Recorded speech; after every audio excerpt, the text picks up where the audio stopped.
Today we are going to see about in engineering mechanics. This problem is based on current force. In this problem, in this diagram, they given the three current force acting at the point O. For that, they given the each dimension value. Based on this diagram or based on this value, we are going to find out the resultant force of magnitude and direction.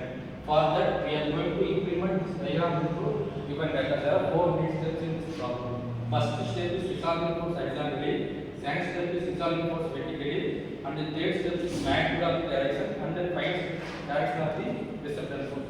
For that, there is simple logic behind this problem. For x and for x dash. For x is the positive sign, for x dash is the negative sign. Same then for y also positive sign, for y dash is negative sign. In this problem, for resolving force horizontally, we choose for x is the cos theta. For resolving force vertically means we choose y as a sin theta. See, nothing but horizontal force and vertical force is similar to this diagram. Based on this only we are going to take the values. Based on this only we are going to take this value. For step 1, resolving force horizontally, you just consider this forces. This force is considered to be force 1 and force 2 and force 3. Each force carried out in the point O with some of the angle values. For that force 1 for x-axis, this force to be joined to this x-axis. That means this one is positive sign. So only 200 and for x-axis cos theta, cos and theta value is 40 degree. For this theta 1 and we just consider this degree as a theta 2 and this degree as a theta 3. In this problem there are 3 force and 3 angles lies in the point O. For resolving force horizontally we take the x-axis only. X-axis lies in the horizontal direction. For x-axis we can choose force 1 and theta 1 and force 2 theta 2 and force 3 and theta 3. For force 1 we just consider this force as a 200 cos angle as a 45 degree. This form can be written by f1 cos theta 1 plus f2 cos theta 2. Why this indicates negative sign means for x dash should be in force should be in negative direction. So only we substitute this one negative. We can write this one as minus f3 cos theta 3. You can substitute all the forces and theta 1 in this equation. You can just easily find the resolving force horizontally. Summation h equal to 95 Newton. You just clearly mention the for positive or negative sign. For this horizontal force lies in positive direction. Positive direction, the angle should be in this side is positive, this side is negative. So summation h should be in positive 95 Newton. For that same formula can be suitable for vertical force also. For vertical force, the forces are lies in the vertical plane. So you just consider force should be in sin theta only for vertical force. You just consider this all forces should lies in the vertical plane. So vertical plane means you just consider this equation, rewrite this equation into f1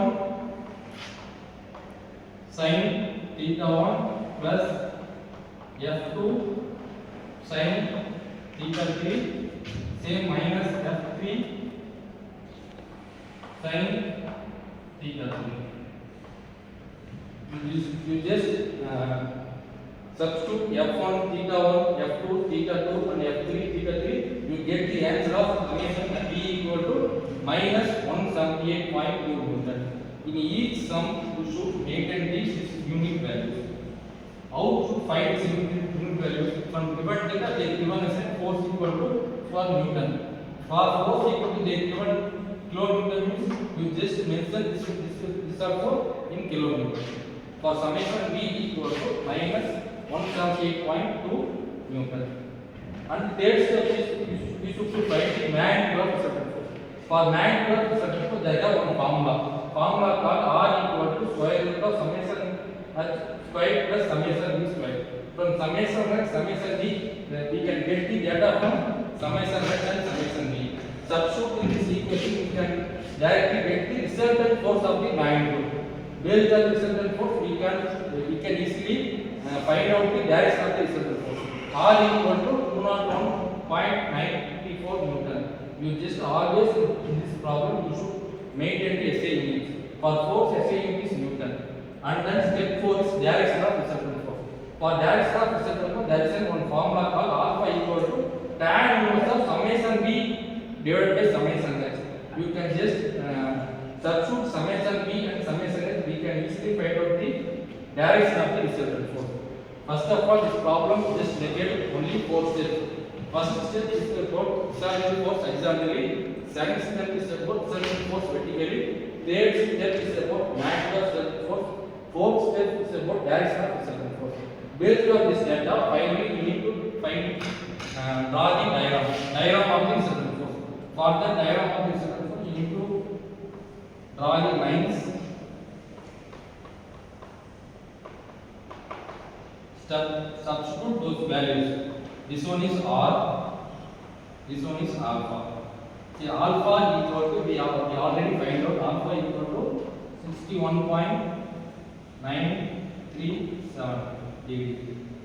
R equal to 201.94. This is the final output of the resultant force. We can find out the resultant force and which angle resultant force lies in the plane also we find out.